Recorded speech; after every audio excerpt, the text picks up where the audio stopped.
Doctor Manglesh Srivastava ji, Vidhan Parishad सदस्य doctor Dharmendra Singh ji,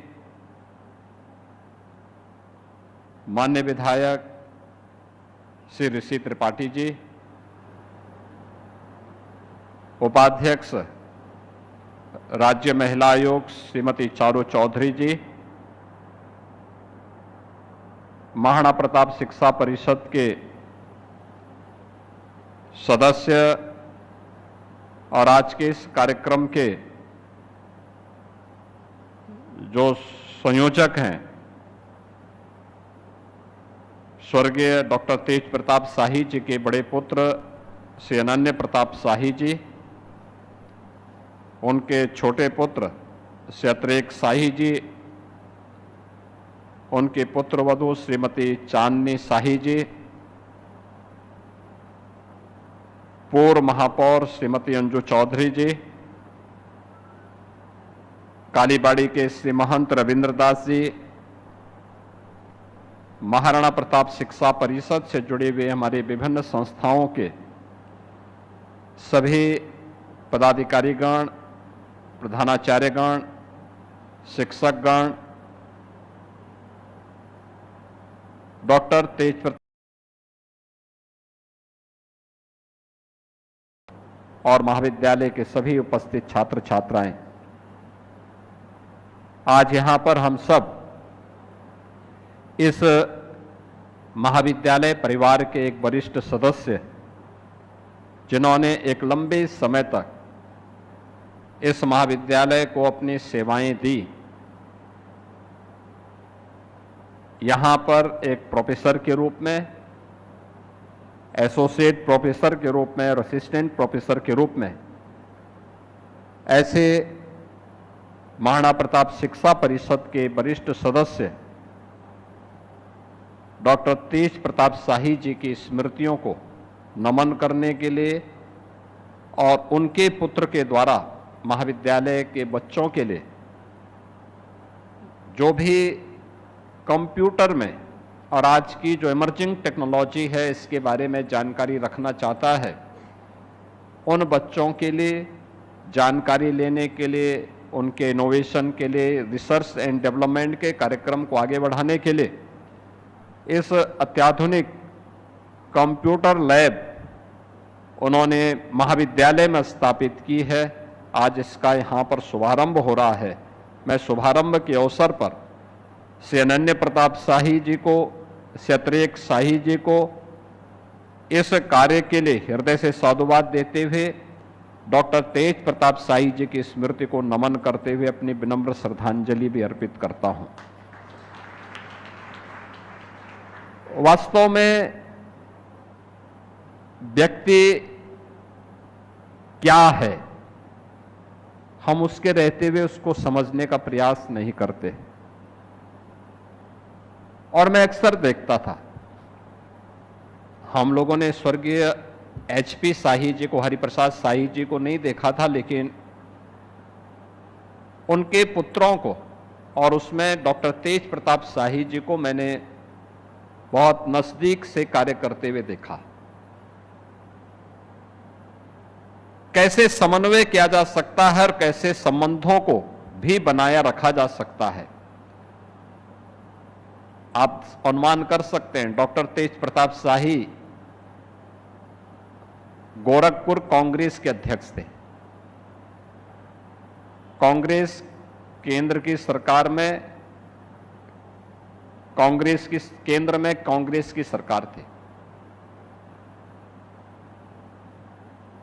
एक समय राज्य में भी और केंद्र में भी कांग्रेस की सरकार थी, तब भी डॉक्टर तेज प्रताप शाही जी कांग्रेस से जुड़े थे, लेकिन कांग्रेस के साथ रहते हुए भी गोरक्षपीठ के अनन्य भक्त थे और गोरक्षपीठ के मूल्यों और आदर्शों के प्रति उनकी अटूट निष्ठा थी। पूज्य महाराज जी के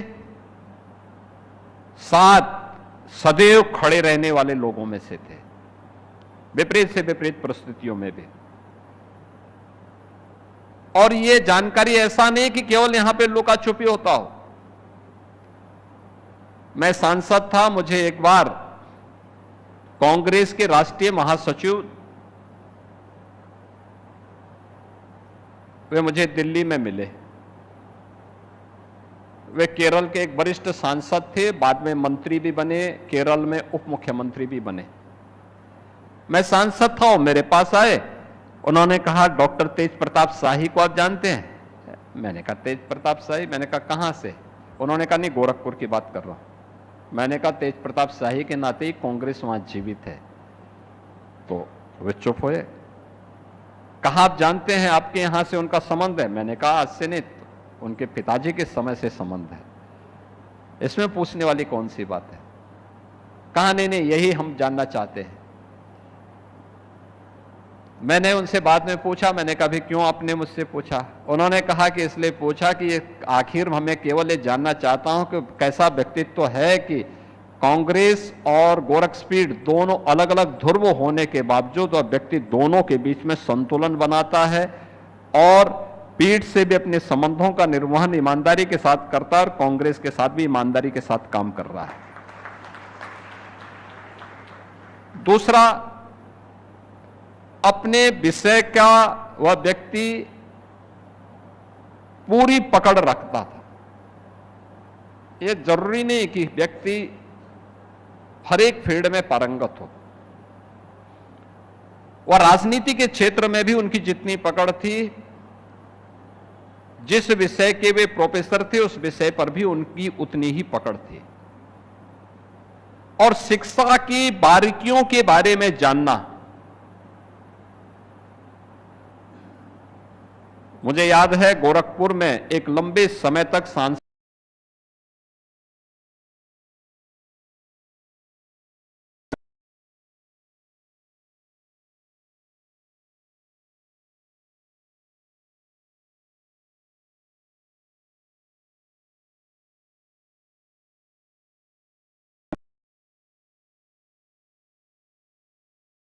चिल्ड्रन एकेडमी में एडमिशन हो सके तेज प्रताप शाही को आप एक बार बोल दीजिए, बस इसके लिए लोग मेरे पास आते थे। मैं कहता था, भाई मैं बहाना करता था, अरे देखो कांग्रेसी है, काहे हमारी बात सुनेंगे?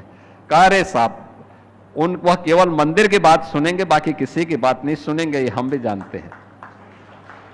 यह मैं अक्सर इस बात को बोलता था। लेकिन एक लंबी लाइन, प्रवेश का समय जैसे प्रारंभ होता था और हमारे पास प्रवेश करवाने के लिए सिफारिशों का तांता प्रारंभ होता था और उसमें एचपी चिल्लन में होना है।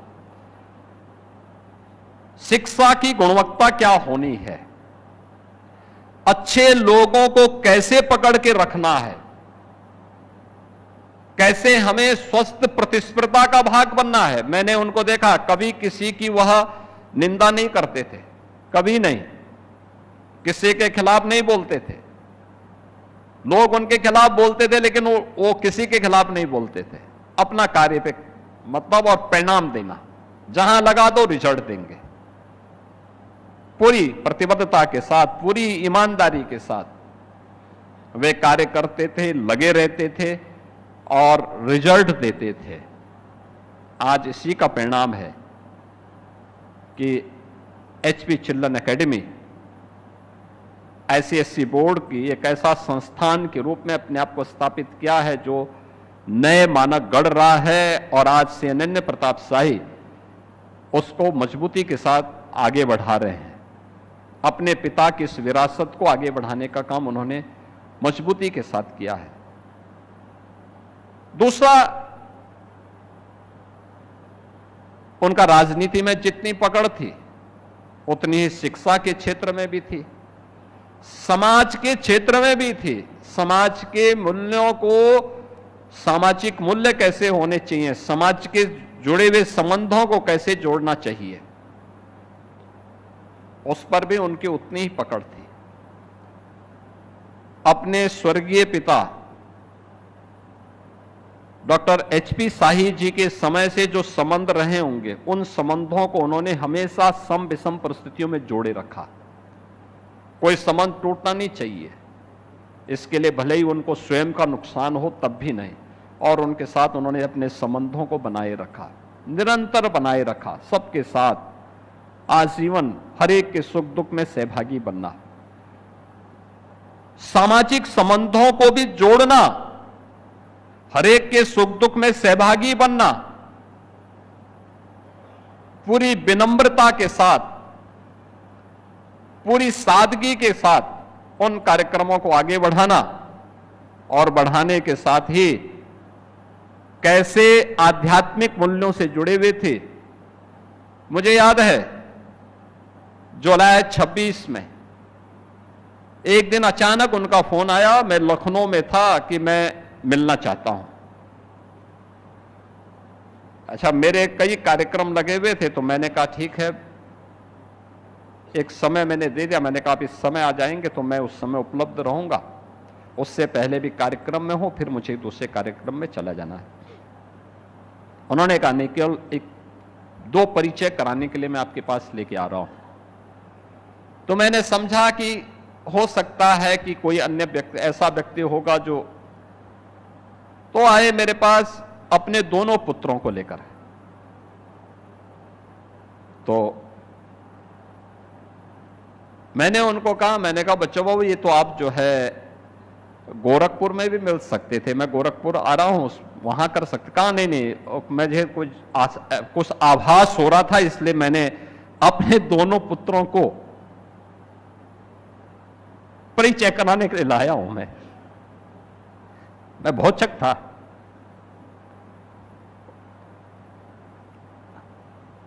उन्होंने कहा कि ये अनन्य प्रताप साई है, मेरा बड़ा पुत्र है, और अतिरेक साई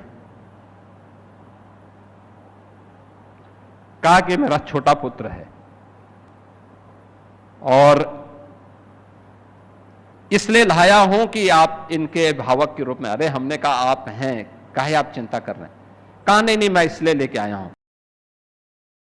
समझा कि बच्चा बाबू हो सकता मेरे साथ मजाक कर रहे हैं, लेकिन मैं भौचक था। ठीक एक सप्ताह के बाद मुझे जानकारी मिली कि उनको कोरोना हो गया है, और बाद में प्रारंभिक कुछ लापरवाही के बाद जब लखनऊ लेके गए तो उसमें के बाद उनका शरीर छूट चुका था। यानी पहले से ही उनको इस चीज का एहसास हो गया था कि मुझे अब अपनी दुनियादारी को समेटना है, और उसको देखते हुए वे स्वयं मेरे पास लखनऊ आए। आज वे हमारे बीच नहीं, लेकिन पिता की विरासत को उनके दोनों पुत्र पूरी मजबूती के साथ बिना हिचक के आगे बढ़ाने का काम कर रहे हैं, और मुझे प्रसन्नता है। मैंने इसीलिए महाविद्यालय के प्राचार्य से कहा कि भाई डॉक्टर टीपी शाही जी की जो स्मृति में जो लैब बना है, मैं उसके उद्घाटन में जरूर आऊंगा, और उसके लिए तैयारी करना उनके दोनों पुत्रों को। मुझे प्रसन्नता है आज उनके दोनों पुत्र श्री अनन्य प्रताप साई, जो वर्तमान में महाराणा प्रताप शिक्षा परिषद के हमारे वरिष्ठ सदस्य हैं, और श्री अतिरेक शाही, मैंने उनको कहा था, मैंने कहा यार वजन कुछ कम कर लो, और मुझे प्रसन्नता है कि आज उन्होंने अपना वजन काफी कम किया है। क्यों अतिरेक, खड़े हो जाओ, थोड़ा लोग देख तो लें आपको। अतिरेक शाही की उम्र अभी कुल 25-26 साल हो गए, 26 साल हो गए ना। अब 26 वर्ष के हैं ये अभी, लेकिन मैंने इनको अभी कहा है, टारगेट मैंने दिया है कि अभी वजन इनको 30 किलो और कम करना है, लेकिन उन्होंने 30 किलो वजन कम कर लिया है अपना। अनुमान करिए 30 किलो वजन। जब ये 21 वर्ष के थे तो लखनऊ में मेरे पास आए थे, लॉ पढ़ने के लिए बाहर गए थे। जब मेरे पास आए, और चलिए इस बीच आप